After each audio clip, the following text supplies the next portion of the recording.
नमस्कार दोस्तों, मैं वैद्य प्रदीप शर्मा सुखाई आयुर्वेद की तरफ से।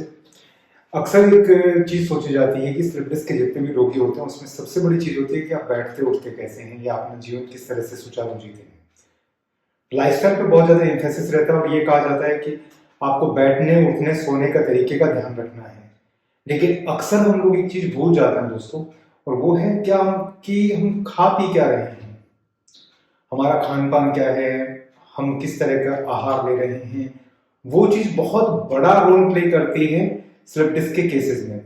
और इसी बारे में आज हम विस्तार से बात करेंगे कि अगर आप स्लिप डिस्क से परेशान हैं या स्पाइन की कोई भी जनरेशन की बीमारी से परेशान है तो आपको खान पीने में ध्यान क्या रखना है, किस चीज का आपको एक सावधानी बरतनी है। दोस्तों, हम जिस चीज से रोजाना पूरे यूनिवर्स से जुड़ते हैं, पूरे यूनिवर्स मतलब हर चीज से जुड़ते हैं जिस चीज की वजह से, वो है हमारा खान पान। हम क्या खाते हैं वो डिसाइड करता है कि हम कैसे होंगे। क्योंकि हम आहार को है ना स्वीकार करते हैं, हमारी एक प्रवृत्ति है, ऑब्वियस सी बात है, हमें जिंदा रहना तो हमें खाना है और खाने के लिए कोई ना नहीं है शरीर को। तो जैसे ही हम किसी आहार पदार्थ को लेते हैं तो बड़ी तन्मयता से शरीर उस पर रिएक्ट करता है। और जहां बात आती है स्लिप डिस्क जैसी बीमारियों की, तो ये किस तरह प्रभावित करता है मैं आपको एक विस्तार से बता रहा हूं आज। इसे ध्यान से सुनिएगा और अपने जीवन में अमल लेके आएगा और इससे आपको लाभ भी होगा। दोस्तों, सबसे बड़ी जो चीज होती है ना आयुर्वेद के अनुसार, वो है कि किस दोष का प्रभाव शरीर पे ज्यादा है और किस व्याधि में किस दोष का इन्वॉल्वमेंट ज्यादा है। अगर मैं स्लिप डिस्क की बात करूं, वात व्याधि की बात करनी लाजमी है, क्योंकि मांसपेशियां, हड्डियां, जोड़, नर्वस सिस्टम सब कुछ उसमें इन्वॉल्व होता है। अकेले नर्वस सिस्टम की बीमारी नहीं है स्पाइनल डिस्क की प्रॉब्लम्स, क्योंकि उसमें आपकी चारों तरफ की मांसपेशियां जो हैं शरीर की वो भी इन्वॉल्व हैं, और उसके साथ साथ इन्वॉल्व है आपके लिगामेंट्स, और फिर हो जाते हैं जोड़, जो हड्डियों के बीच में जोड़ हैं जहां पर डिस्क पड़ी है, वो जोड़ भी उतना ही इंपॉर्टेंट हो जाता है इस विषय में।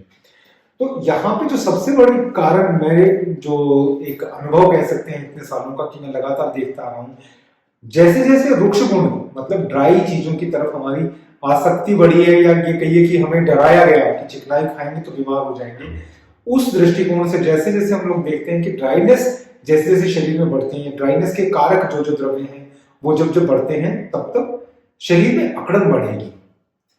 क्यों बढ़ेगी? क्योंकि मांसपेशियां हो या कोई भी चीज हो, उसमें एक सॉफ्टनेस जरूरी है, लचक जरूरी है।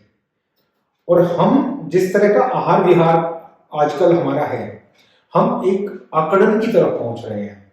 हम स्वभाव से तो अकड़ते ही हैं, वो तो एक अलग विषय हो गया है, वो तो जो सा प्रभाव डालेगा वैसा डालेगा। लेकिन जो दूसरा विषय है कि हम जो खा रहे हैं, हमें डर लगता है कि मेरा हार्ट काम करना ना बंद कर दे। अभी मैं उस पर किसी तेल के बारे में या किसी क्रिकेटर के बारे में चर्चा नहीं करूंगा, लेकिन हमें एक डर सताता रहता है अंदर ही अंदर कि कहीं ये तेल से, घी से, चिकनाई से मुझे कुछ हार्ट की बीमारी ना हो जाए। और इसी डर के चलते हम लोगों ने अपना आहार पूरी तरह रुक्षता की तरफ केंद्रित कर दिया है, हम लोग ड्राई चीजें लेने लगे हैं। तो ये एक सबसे बड़ी गलती हम लोग आजकल कर रहे हैं, जिसकी वजह से क्या होगा, जैसे जैसे आप ड्राई चीजों का यूज बढ़ाएंगे और ड्राई आपका शरीर होता जाएगा, वैसे वैसे शरीर में अकड़न होगी। कोई भी दुनिया की चीज ऐसी नहीं हो सकती जिसमें चिकनाई ना हो, वो लचीली हो। और जब रीढ़ की हड्डी की बात आती है, स्पाइन की बात आती है, तो ऑब्वियस सी बात है कि आपकी रीढ़ की हड्डी लचक के लिए बनी है, अकड़न के लिए नहीं बनी है। जितनी लचीली होगी उतना आप सुचारू ढंग से अपना जीवन जी पाएंगे, जितना लचीली होगी उतना उन स्पेसेस में जहां पर डिस्क पड़ी है वो इंटैक्ट रहेंगे। लेकिन हम लोगों ने क्या किया, जो मैं पहले बात कर रहा था कि हार्ट डिजीज के डर से हम लोग ड्राई चीजों की तरफ भागने लगे।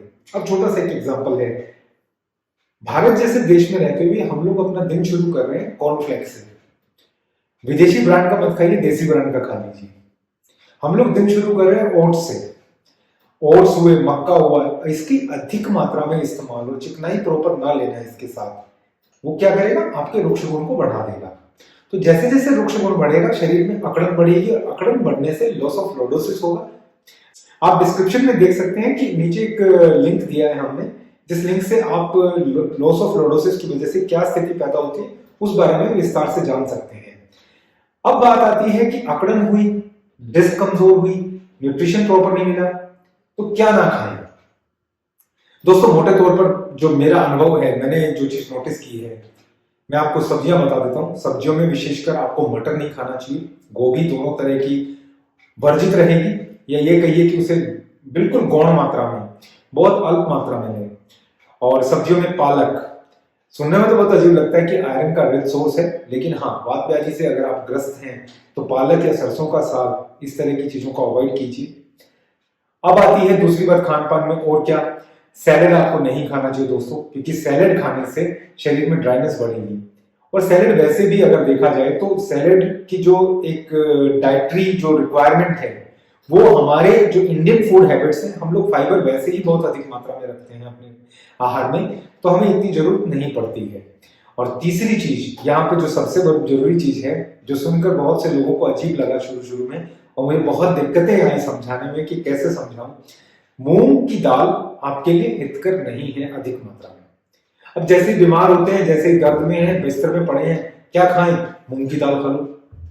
तो वो मूंग की दाल बेसिकली रुक्ष है, लघु है और वात कर है, वो वात को बढ़ाती है। तो इन चीजों का इस्तेमाल आप ना करें तो अच्छा रहेगा। अब आती है बात कि करें क्या फिर। करने के लिए जो सर्वश्रेष्ठ वात शामक बताया गया वो तिल का तेल बताया गया। और मैंने अक्सर, बहुत से ऐसे रोगी होते हैं जो आने की स्थिति में नहीं होते, तो एक बार के लिए मैं हमेशा ये कहता हूँ कि आप सुबह सुबह तिल का तेल 2 से 3 चम्मच ले लीजिए। लेकिन ये सबके लिए लागू नहीं होता है, ये मैं पहले एक निर्देश दे देता हूँ, डिस्क्लेमर दे देता हूँ कि सबके लिए लागू नहीं है। लेकिन बहुत से ऐसे केसेस होते हैं जहां पे अगर आप सुबह सुबह तिल का तेल 2 या 3 चम्मच लेते हैं तो शरीर में एक उष्णता का भाव आएगा और लचक बढ़ेगी और आपका दर्द स्वतः ही कम होना शुरू हो जाएगा। दूसरी चीजों में उड़द की दाल बहुत हितकर है, जैसे मूंग की दाल के बारे में मैंने कहा अहितकर है। परम वात हरम उड़द की दाल, माश के बारे में बताया। शास्त्र एक सम्मत है कि भाई उड़द की दाल वात शामक है, तो उसको इस्तेमाल करते वक्त आप मत घबराइए। हाँ, लेकिन ये ध्यान रखिए कि उसे रात को ना लें, क्योंकि वो पचने में गुरु है, तो वो आपको और किसी तरह से परेशानी ना करे। रही बात फल की, फल आप सभी खा सकते हो, जो सब्जियां मैंने मना की उन सब्जियों के अलावा सभी चीजें खा सकते हैं।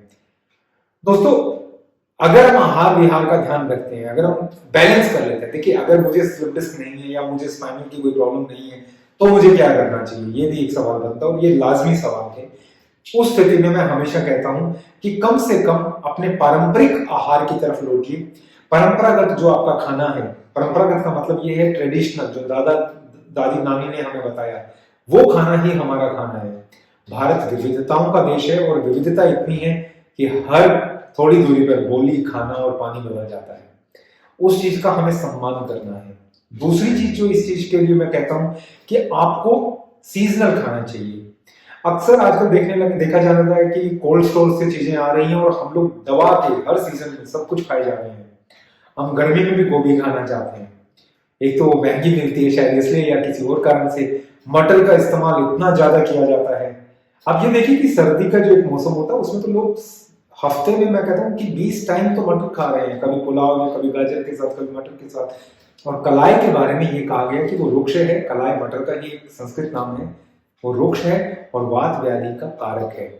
तो दोस्तों ध्यान रखिए इस चीज का कि आपको इस तरह के आहार विहार से बचना चाहिए, क्योंकि ये आहार विहार कहीं ना कहीं आपकी रीढ़ की हड्डी, मांसपेशियां और जोड़ सभी को प्रभावित करता है।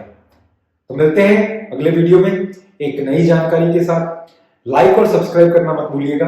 और अगर आपकी कोई क्यूरियोसिटी है किसी भी विषय में तो कृपया हमें नीचे कमेंट बॉक्स में लिखिएगा। हम कोशिश करेंगे कि आपकी हर सवाल का जवाब दें और सही से दें। नमस्कार दोस्तों।